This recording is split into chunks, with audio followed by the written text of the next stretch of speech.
Okay. So we have seen before this that the cotton production or cloth production was spread all over the countryside and carried out within the village households. But अब big businessmen and merchants क्या कर रहे हैं? They are setting up machines within the mill. पहले क्या था? That different steps of production were happening in different places. है ना? ऐसा ही था. Yes, sir. But now within the cotton mill, all the processes of production were brought under one roof and one management. अब जितना भी production हो रहा है वो सारा कहां हो रहा है? एक छत के नीचे हो रहा है. Yes, under one roof. So now what was the benefit of this? Let's look at the benefit of this. Just quickly go through this. The benefit.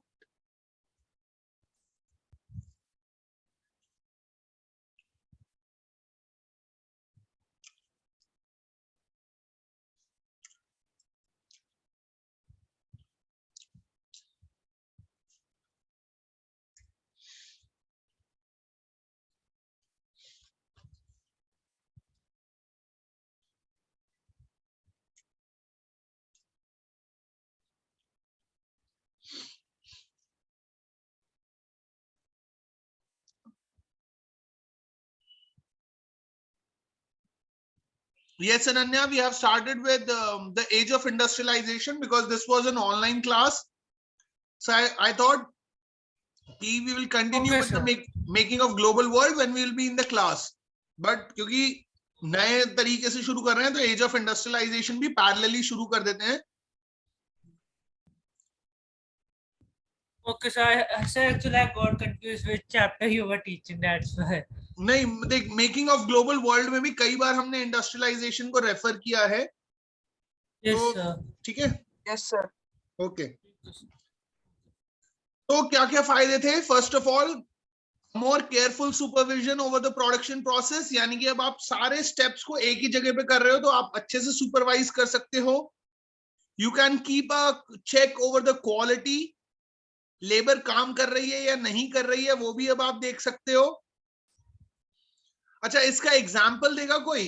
Regulation of labour from making of the global world. Sir, Henry Ford का example. Yes. Sir, Henry Ford. Yes, Henry Ford with his assembly line production. Assembly line production. Yes. SF, sir, with this assembly line production. ठीक है. Okay.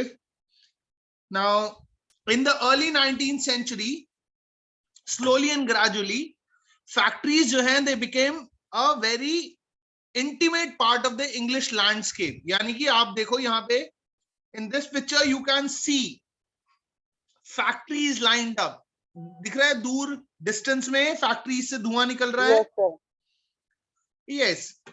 And they were so imposing. जैसे कभी हम देखते हैं movies वगैरह में कोई गांव से आ जाता है मुंबई शहर में तो बड़ी बड़ी बिल्डिंग्स देख के एकदम शॉक्ड एंड अमेज्ड हो जाता है. तेज ट्रैफिक, तेज गाड़ियां मूव कर रही हैं, लोग यहां से वहां भाग रहे हैं. So even when these factories started increasing in the early 19th century, the contemporaries, the people who were coming from rural areas were dazzled. ठीक है. तो पूरा का पूरा जो कॉन्सेंट्रेशन है वो मिल्स और फैक्ट्रीज पे शिफ्ट हो जाता है. बट इसका मतलब ये नहीं है कि अभी भी वर्कशॉप्स में काम नहीं हो रहा है. So even when the factories come up, a lot of production was done in workshops, जहां पे 15 से 20 या 25 से 30, 50 मजदूर काम करते थे. Now let us look at the pace of industrial change. कोई भी नई टेक्नोलॉजी आती है तो उसका जो प्रोसेस है इंडस्ट्रियलाइजेशन का या कोई भी चीज को एक्सेप्ट करने का, दैट टेक सम टाइम. तो लेट्स सी इंडस्ट्रियलाइजेशन कितनी जल्दी जल्दी हुआ या नहीं हुआ. तो सबसे पहले the most dynamic industries in Britain were cotton and metals. And we say that from 1800 to 1840s was the first phase of industrialization. और उसमें लीडिंग सेक्टर कौन था? Cotton. Cotton Yes. textile industry. Cotton industry. But after the first phase, in the second phase, it was the iron and steel. Iron and steel industry. Yes. And जब धीरे धीरे railways आने लगे with the expansion of railways in England from the 1840s, और colonies में भी जब introduce कर दिया, तो रेलवे लाइंस बनाने के लिए, रेलवे इंजन्स बनाने के लिए हमें क्या चाहिए? Iron. Just iron or steel. Iron and steel. So you can see by 1873, Britain was exporting iron and steel worth about 77 million pounds, which was double the value of its cotton export. यानी कि पहले जो leading industry थी वो थी cotton industry, but in the second phase of industrialisation it was iron and steel. Second, ऐसा नहीं है कि नए इंडस्ट्रीज आने की वजह से जो पुराने ट्रेडिशनल इंडस्ट्रीज थी वो बिल्कुल खत्म हो गई. Even at the end of the 19th century सिर्फ 20% लोग फैक्ट्रीज और इंडस्ट्रीज में काम कर रहे थे. 80% लोग आज भी फैक्ट्रीज में काम ना करके कहां काम कर रहे थे? They were working with in Homes. Domestic houses. units. Domestic units. Yes, अपने घरों में काम कर रहे थे या वर्कशॉप्स में काम कर रहे थे. Workshop. हाँ, तो इसका मतलब ये नहीं है कि आज ही, जैसे मोबाइल फोन्स जब इंट्रोड्यूस हुए फॉर द फर्स्ट टाइम, तो आज हम सबके पास स्मार्टफोन्स हैं, बट जर्नी तो बहुत लंबी है ना उसकी. Sure. कि पहले लैंडलाइंस आए, फिर लैंडलाइंस में इंप्रूवमेंट हुआ, फिर मोबाइल फोन से पहले भी अगर किसी को अगर मालूम है तो पेजर आए, फिर मोबाइल Yes, फोन yes, भी sir. जब आए तो सब अफोर्ड नहीं कर सकते थे. Not everyone was accepting it, and then slowly and gradually it has become a part of our life. So similarly, the new industries did not displace the traditional industries, and even at the end of the 19th century, सिर्फ 20% लोग जो थे वो industrial sector में काम कर रहे थे, but a large portion of the output was not produced within factories but within domestic units. Now look at the third factor. Okay, तो okay, yes, technological advancement आने की वजह से like steam engine फर्क पड़ रहा था, but ऐसा नहीं है कि सिर्फ उसी की वजह से changes हो रहे थे. Ordinary and small innovations were the basis of growth. छोटे छोटे innovation, छोटे छोटे लेवल पे प्रोडक्शन प्रोसेस को इंप्रूव किया जा रहा था इन नॉन मैकेनाइज्ड सेक्टर. यहां पे अगर आप देखोगे ना तो मशीन्स यूज नहीं हो सकती है. आप देख लो, चाहे जितना मर्जी टेक्नोलॉजिकल एडवांसमेंट हो जाए, आज भी जब हम बिल्डिंग बनाते हैं तो ईंट लगाने का काम कोई आदमी करता है, मिस्त्री करता है ना ये काम. Yes, sir. Yes, sir. हाँ, वो प्रोसेस हमने तेज कर दिया जो होता है कंक्रीट बनाने का, कि वो एक मशीन होती है जिसमें आप सीमेंट, रेत और पत्थर डालते हो छोटे वाले, और वो सबको मिक्स कर देती है बहुत जल्दी से. बट ईंट लगाने का काम कौन करता है? सिमिलरली ऐसी बहुत सारी इंडस्ट्रीज हैं जिन्हें हम बोलते हैं नॉन मैकेनाइज्ड इंडस्ट्रीज, जहां पे मशीन्स का यूज उतना ज्यादा आप नहीं कर सकते. जैसे कि पॉटरी, मिट्टी के बर्तन तो हाथ से ही बनेंगे, उसके लिए तो अभी तक कोई मशीन नहीं आई. सिमिलरली ग्लास प्रोडक्शन, फर्नीचर बनाने का काम. मैं उस दिन शायद क्लास में भी बता रहा था कि आप देखो पुराना फर्नीचर जो है वो बहुत मजबूत होता है. Yes, sir. है ना? ओके. सर आप बता रहे थे. हाँ, कि हेजेस होते हैं, वेज सिस्टम होता है पुराने फर्नीचर में ना, कि वो अपने आप फिक्स हो जाता है. नए वाले में अगर आप देखोगे जो आपके डेस्क है वो स्क्रू वाले हैं. नया खरीदना दोबारा भी कर सकते हैं. Yes, और उसको असेंबल और डीअसेंबल दोनों कर सकते हैं जो नया वाला फर्नीचर है. हाँ, एग्जैक्टली. बट फिर भी उस स्क्रू को टाइट करने का काम तो कोई ह्यूमन बीइंग ही करेगा. Yes sir. So non mechanised sectors में अभी भी इंडस्ट्रियल टेक्नोलॉजिकल चेंज बहुत ज्यादा नहीं है, बट हाँ छोटे छोटे इनोवेशंस हो रहे हैं. फोर्थ, टेक्नोलॉजिकल चेंज एकदम से नहीं होगा. है, it will not spread dramatically across the industrial landscape. क्योंकि जब टेक्नोलॉजी नहीं आती है तो वो एक्सपेंसिव होती है and not everyone is ready to use it. For example, I tell you, when for the first time mobile phones were introduced in India, तो अभी आजकल तो सारी कॉल्स फ्री होती हैं, है ना? उस जमाने में 1 मिनट की कॉल 20 रुपए की होती थी. Today you have WhatsApp messages. Sir उस जमाने तो सर इंस्टा भी उस क्या? जमाने में तो सर 20 रुपए भी ज्यादा होते थे. हाँ, 20 रुपए भी ज्यादा होते थे, बिल्कुल ज्यादा होते थे. इसीलिए तो मैं बोल रहा हूँ कि टेक्नोलॉजी जो है वो जब इंट्रोड्यूस होती है तो वो एक्सपेंसिव होती है. फॉर एग्जाम्पल, अब आप आज की डेट में व्हाट्सएप पे सब कुछ भेज देते हो, वीडियो, फोटो, ऑडियो, बट किसी जमाने में मैसेजेस के भी पैसे लगते थे. 1 रुपए का एक मैसेज होता था, वर्ड मैसेज. सर फोन से ही करते थे. हाँ, फोन से ही. व्हाट्सएप तो था ही नहीं ना पहले. यस सर वो तो 2007. यस, तुम्हारे पास अगर देखोगे तो तुम आज की डेट में 1 GB पर डे मिलता है. Yes, sir. Okay, when I was sir in किसी किसी को तो college, 3-4 not GB even in मिलता है. school. प्लान पे डिपेंड करता है. हाँ, प्लान सर प्लान पे पे डिपेंड करता है सर. 3-4 जीबी में मिलता है. अरे भाई मिलता है, मैं मना नहीं कर रहा, बट आई हाँ एम जस्ट सर, ये सेइंग कि बात 1 है. GB तो एटलीस्ट मिल ही बेकार है. जाता है. At least मिलता है. सर बेकार है ये सब. But when I was in college, not even in school, now see the difference that you have started using phone from very early age. I bought my first phone with my own money when I went to college, and at that point of time 150 रुपए में कौन एक सा GB. Sir? हाँ जी, कौन सा phone?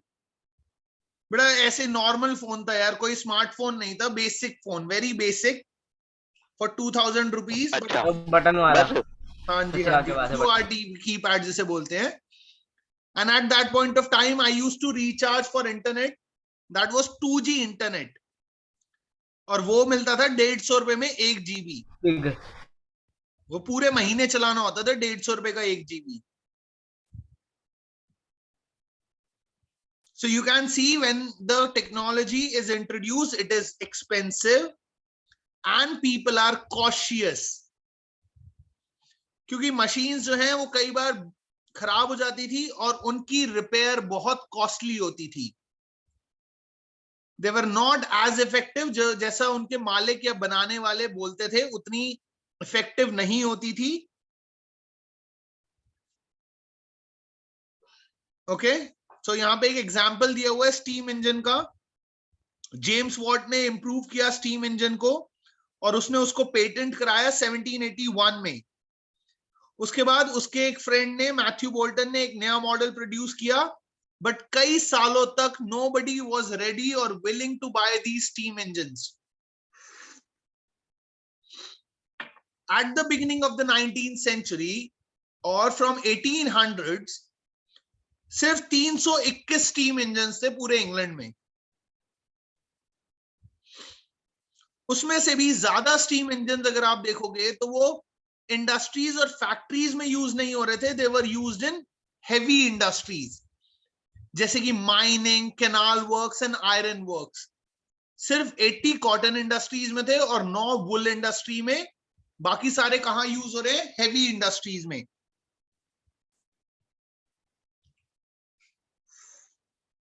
So even the most powerful technology was slow to be accepted by the industrialist. ठीक है, तो कोई भी टेक्नोलॉजिकल चेंज एकदम से एक रात में नहीं होगा. और अब हिस्टोरियंस भी ये मानते हैं कि मिड 19th सेंचुरी में जो एक टिपिकल वर्कर था वो कोई मशीन ऑपरेटर नहीं था, बल्कि कौन थे? Traditional and labourer. तो मिड 19th सेंचुरी में भी बहुत ज्यादा इंडस्ट्रियलाइजेशन नहीं हुआ था, टेक्नोलॉजिकल एडवांसमेंट नहीं हुआ है. और जो ट्रेडिशनल या टिपिकल वर्कर था वो कोई क्राफ्ट पर्सन या लेबरर था, ना कि कोई मशीन ऑपरेटर. यहाँ पे आपको देखो एक स्पिनिंग फैक्ट्री दिखाई हुई है 1830 की. और यहाँ पे ये जो बड़े बड़े व्हील्स जो घूम रहे हैं, they are moving because of steam engine. Now this is a fitting shop. Fitting shop में क्या होता था, नए इंजन्स को प्रोड्यूस किया जाता था, रेलवे के इंजन्स को. Unit 2 hand labour and steam power.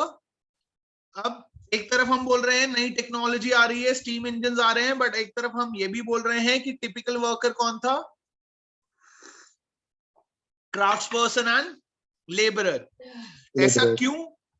क्योंकि भैया उस जमाने के ब्रिटेन में, in Victorian Britain, there was no shortage of human labour. Already discuss कर चुके हैं, चाहे वो नेशनलिज्म इन यूरोप है या मेकिंग ऑफ ग्लोबल वर्ल्ड है. यूरोप में गरीबी बहुत ज्यादा थी और रूरल एरिया में तो बहुत ज्यादा थी. तो इसीलिए जो गरीब किसान हैं जिनके पास कोई काम नहीं है, they started moving to the cities in large numbers in search of jobs, waiting for work. But when there is plenty of labor, the salary or wages are less. yes, low. So industrialist को कोई problem नहीं था labour का,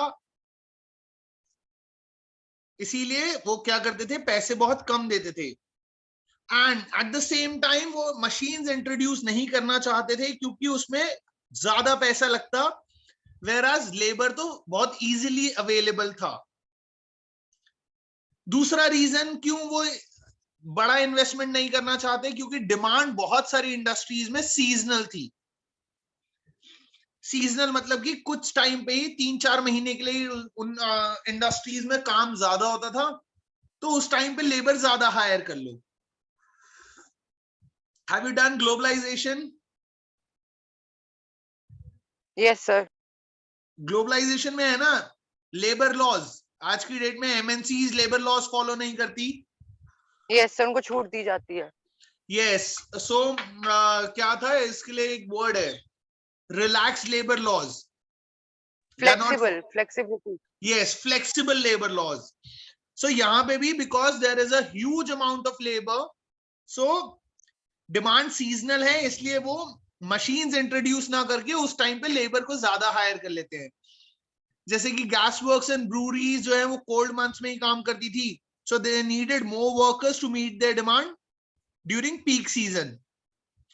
book binders and printers, ये Christmas के time पे इनकी ज्यादा जरूरत होती थी, तो उस टाइम पे हायर हो जाते थे.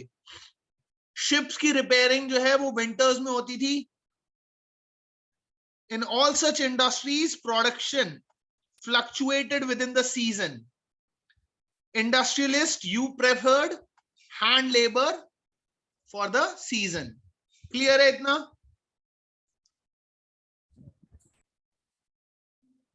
So here you can see people on the move in the search of work. तो इस तरीके के wagons होते थे जिसमें families रहती थी और गांव से शहर आ जाते थे काम की तलाश में. Yes, Kashvi?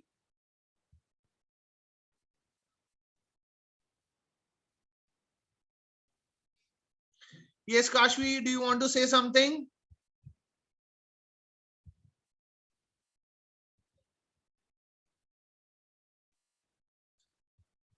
Hello, Kashvi. You raised your hand.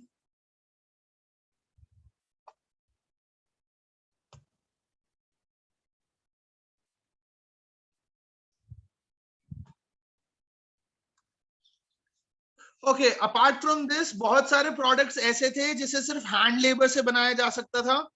Machines एक जैसी चीजें बना सकती हैं, पर उस जमाने में डिमांड थी ऐसी चीजों की जिनके डिजाइन बिल्कुल अलग हो, उनकी शेप्स बिल्कुल अलग हो.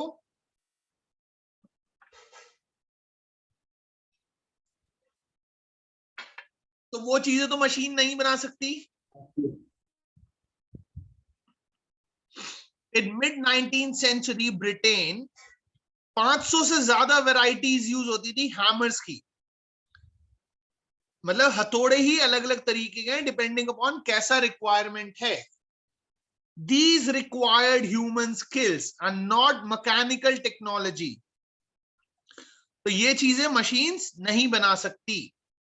In Victorian Britain और उस जमाने के इंग्लैंड में जो अपर क्लास लोग थे वो हैंडमेड थिंग्स प्रोड्यूस करते थे। क्यों प्रोड्यूस पसंद करते थे हैंडमेड चीजें? Because they were symbol of class.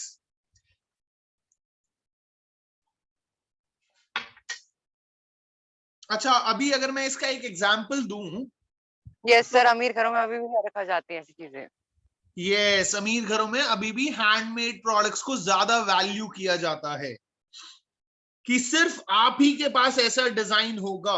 जैसे कि अगर आप बहुत बड़े बड़े ब्रांड्स देखोगे ना, गुची, लुई विटॉन, ये तो हम तो नकली वाले पहन लेते हैं, बट अगर आप इनका ओरिजिनल खरीदने जाओगे, so they will say that these are handmade, not even handmade, they will say they are hand crafted, hand stitch. Yes, hand stitched और हैंड क्राफ्टेड। ठीक है, तो फॉर एग्जाम्पल अगर आप देखोगे, एक तो हमारे बिस्किट्स और कुकीज आते हैं जो कंपनीज बनाती हैं, बट आप देखोगे slowly and gradually people are coming with handmade cookies और homemade cookies. Yes sir. So why?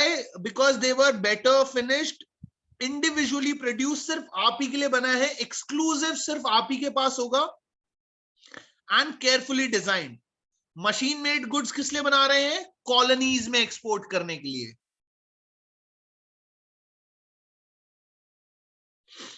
But हाँ, जहां पे लेबर का शॉर्टेज होगा वहां पे इंडस्ट्रियलिस्ट मैकेनिकल पावर को प्रेफर करेंगे over hand labour. So this was the case in 19th century America, but in Britain there was no problem of hiring human hands. Clear?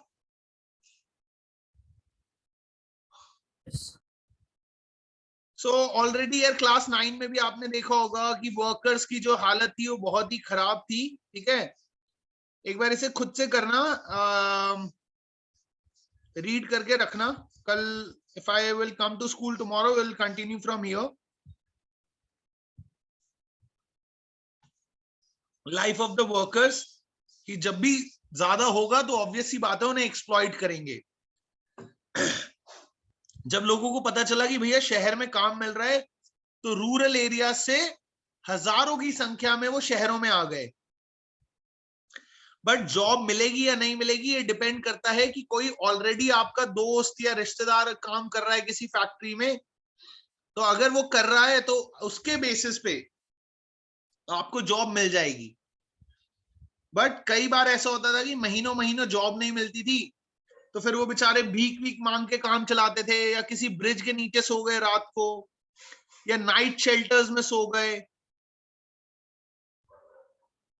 ठीक है, यहाँ पे एक दिखा पिक्चर दी हुई है of the houseless and the hungry. This is a painting by Samuel Luke fields, 1874। तो इसका जो नीचे डिस्क्रिप्शन दिया हुआ है, just read that, okay, and that's it for today. Just go through this unit 2.1। कोई डाउट्स होंगे so you can ask in the class, otherwise I'll also explain it once in the class, and then we'll start with the unit 3. So अभी तक जो हमने case किया था वो हमने किया है ब्रिटेन का। अब हम आ जाएंगे इंडिया पे, कि इंडिया में इंडस्ट्रियलाइजेशन कैसे आएगा, या इंडस्ट्रियलाइजेशन का इंपैक्ट इंडिया पे क्या होगा। ठीक है, सो 2 यूनिट्स रह गई हैं हमारी, हाँ 3 यूनिट्स रह गई हैं, बट इंडिया वाला ना जल्दी जल्दी होगा क्योंकि इसके बारे में आप ऑलरेडी पढ़ चुके हो। ठीक है,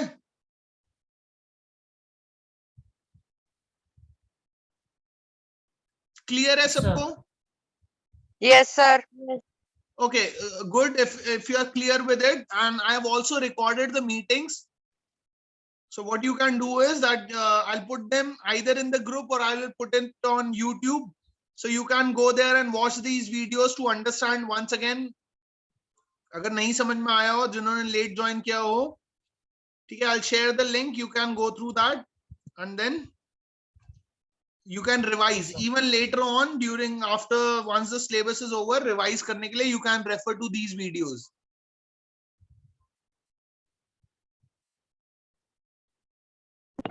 Okay, sir. Okay, right. You can leave now.